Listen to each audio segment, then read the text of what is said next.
a recent debate that was spurred on Twitter between yourself and John Howell. Can you explain what was going on there? Yeah, John runs nxtARROW, which, from what I gather from their website, is a private corporation that is a subsidiary somehow of a nonprofit corporation set up by the woman who founded, I think, SKM, which in its most recent 990 had no assets. And the purpose seems to be to attract businesses and entrepreneurs locally and from outside the area to set up shop in Buffalo, and they'll get a free year. Yeah. A free year of space, a free year of various business services, ancillary services, and so forth. Right. Which is fine, whatever. Right. It seems a little gimmicky to me, but you know, if it works, it works. Yeah. He had retweeted something from Queen City Studios that indicated that this Queen City Studios, which would have appeared to me was a relatively new design shop, was offering free design services for a year. Yeah. Well, that seems quite generous. For a brand new company to offer free design services for an entire year is, to another for-profit entity, seemed silly, because you don't grow business by essentially harming businesses. And I think by soliciting businesses to give stuff away for free, you're harming them, because they're not going to make money off of the effort, off of the material, off of all of the things that go into making whatever it is that they make. Right. Okay, if it's Queen City Studios, they have to pay for probably computers, printers, software, and people and labor to do all of that stuff, and that stuff costs money. Yeah.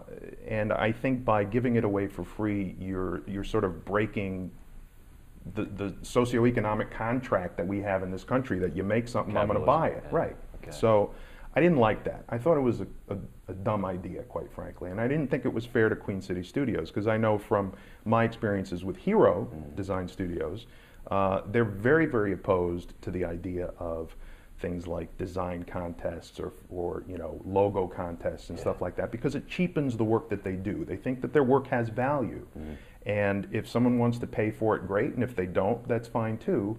But they don't like the idea that, you know, you don't go to your surgeon and say, hey, will you hook me up with a free, you know, internal fixation of my broken wrist, just so that you get that guy's name out. You don't do that. So I brought Hero into the conversation, and we went back and forth about the relative merits and demerits of companies giving away services. And one of the things that I pointed out is two things, actually. Number one, I don't have a problem with businesses that give away services or goods for free to charity, okay? If the diabetes walk needs a logo and Hero or Queen City wants to give them a free logo and write it off against their other earnings and profits, that makes perfect sense to me, okay? And that's a civic kind of support thing that we all sort of rely on in the society. That's great.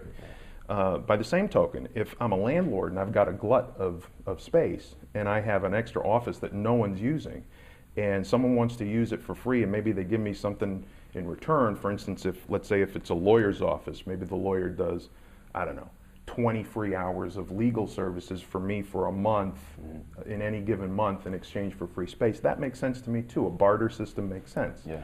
But just sort of willy-nilly having a network of companies that are going to provide their goods and services for free to another for-profit entity that's coming into town, under the auspices of a not-for-profit entity that's getting a cut of whatever is happening there, just struck me as wrong.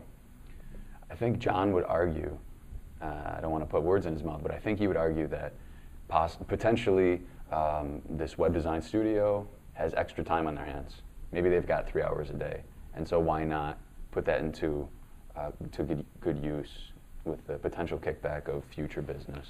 Because I think that you then harm other design businesses that do that work. For instance, if, again, I don't know what the figures are, but let's say Hero charges you $500 for a logo. Well, Queen City Studios will do it for free if you hook up with John's organization. Well, therefore, why would I bother to go pay them $500 for a logo if I got a way to do it for free? Yeah. So it drives down the market rate in an already depressed market, Right. where people already in this town don't make what they could make in other places. Yeah. Whether that be a salary or being able to charge an hourly rate or a rate for a service. You know, I think, look, if people want to attract businesses to Buffalo or support entrepreneurs who want to open in Buffalo, then, you know, things like venture capital make sense. Things like tax breaks and incentives from government agencies or quasi-government agencies make sense. But just giving somebody a free year of other people's work, it doesn't strike me as a great way to, number one, attract business, because that first year of their business plan is completely skewed. What happens the second year? And what happens if, for instance, Queen City Studios gives a year's worth of design services to a company that's coming here under this project, and all of a sudden that guy leaves, Right. or closes down? It's all for naught. It's all for naught. Yeah. So look, I don't know what the contracts say. Right. Understand, I don't know what the deals are. I know for one thing that if a company leaves town or a company goes bankrupt and they didn't hold up their end of the bargain, Right. I'll tell you two things. You can't go after a company that's bankrupt. You'll get pennies on the dollar if you're lucky. And number two, if they go out of state, it's very, very difficult to They pursue a just company. simply leave the state. You can't. You can, Yeah, but yeah, it's okay. extraordinarily expensive. You have to hire lawyers out of state. You have to travel to be a witness for things. It's a massive pain Yeah. to do. Even if you put in the contract that it has to be under New York law or it has to be venued in New York, Okay. to enforce that is costly. And if you know the one of the companies that John announced was coming here, Yeah. pursuant to nxtARROW's efforts, is a company out of the Detroit area or in Michigan somewhere that, I don't know, it reads the fine print on contracts and explains it to you or something like that, okay? And there's a story in the media out in Lansing, Michigan, where they interviewed the guy who said, you know, I'm going to Buffalo thanks to nxtARROW that's given me a free year. Then they asked him, what are you going to do after the year? Well, I'm probably going to come back to Michigan. So I don't know how it's built into the deal that the company's going to stay in Buffalo once that free year is done. What's the guarantee? What's the quid pro quo? Because you can't just tell them you got to stay here for 5 years and there's nothing being taken in return. Yeah. You can't have a contract unless there's a quid pro quo. So the whole thing just seems flimsy and sort of gimmicky and not very well thought out, because there's so many contingencies involved in what they're trying to do that even if you think you have some sort of a guarantee in the contract, whatever the contract says, Right. it's very difficult to enforce and very easy to get around. Okay. And so it sounds like it's not really the solution to our region's problem anyways, would you? Well, look, if he manages to bring 20 companies here that wouldn't have otherwise been here, Right. then that's fantastic. Okay. But then you have to really look at it a couple of years out in hindsight, because just bringing them here, that's easy. Keeping them here is hard. Keeping them in business here is even harder. So it's something that can't really be measured until it's already happened. Yeah. That's number one. So I don't want to denigrate his efforts. If he thinks it's a good idea, it's certainly none of my business to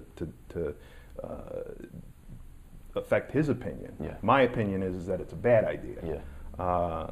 What I would like to see is, you know, our poor excuse for a local chamber of commerce, the Buffalo Niagara Partnership, and other similar entities like Buffalo Niagara Enterprise, and all of the various IDAs and whatever became of Empire Zones and so forth, be consolidated into one office where businesses can come and find out ways in which they can take advantage of programs that are available to them, find space, hire people, get insurance, get services like design services and so forth on the market and actually pay for it. Because the best way to build business in Buffalo is to participate in the economy by buying their goods and services and paying them something fair for it.